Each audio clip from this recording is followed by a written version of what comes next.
When you think of university buildings, you probably think of things that are a bit more medieval in character.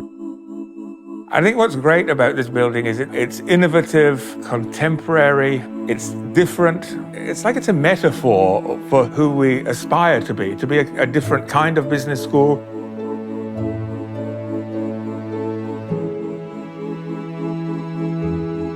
We're very explicit at UTS Business School of having a vision of being a socially committed school focused on economic, social, and cultural prosperity. How does business contribute more broadly, and what does that mean in terms of the research that we do? What does it mean in terms of the education that we offer? And I think that's what really sets us apart.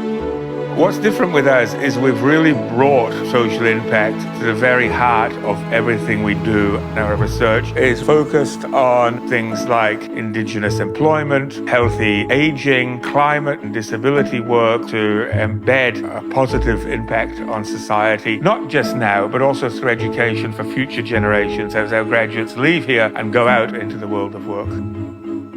The UTS Aging Research Collaborative is a high-impact initiative which was driven by academics seeing a problem and wanting to address it in terms of looking broadly at what some people would call the aging crisis in Australia, and looking broadly at what can we do as a society to create a system where people can age well. When we have an aging population, one of the kind of key challenges that presents is it increases the demand for care and support services much further beyond what can be provided to someone by their family, their friends, and their community.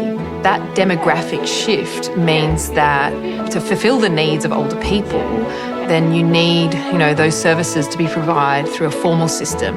And so with that aging population, that's the sort of pressures that is introducing. The UTS Aging Research Collaborative, it's a research group that brings together experts from all across UTS, and they come together with their expertise, be it from business, like myself, but from design, from law, from architecture, from health, from engineering. We're bringing this multidisciplinary kind of group of experts together to develop evidence-based solutions to what we see as kind of the biggest problems in ageing and aged care, particularly in Australia. I'm Gwenda Darling. I'm 72 in February. I'm very frank and fearless in what I believe, and I'll say what I believe. And rather passionate, I think, as well. I'm very passionate. I believe you can tell the value of a society by the way they treat their elders. We need to work with younger people who will be designing and creating the aged care programs of the future.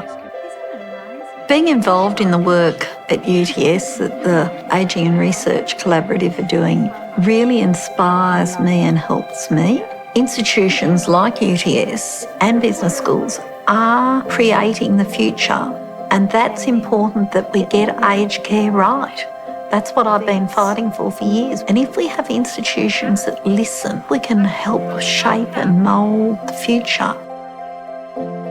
We pull together data that might be workforce data, financial data, quality and safety data, demographic data to develop independent, robust evidence, analysis and commentary about the most pressing problems, the challenges that we can see coming, and also the changes that are coming online as the sector develops year on year.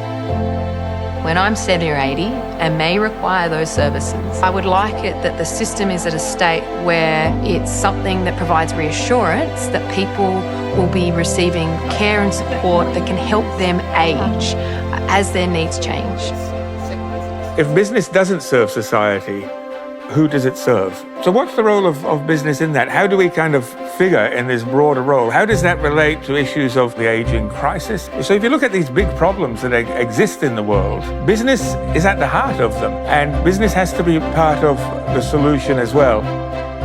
We see our role as creating a new generation of people who work in business and a new generation of business leaders who can take on these challenges directly and be aware of them and really change the world.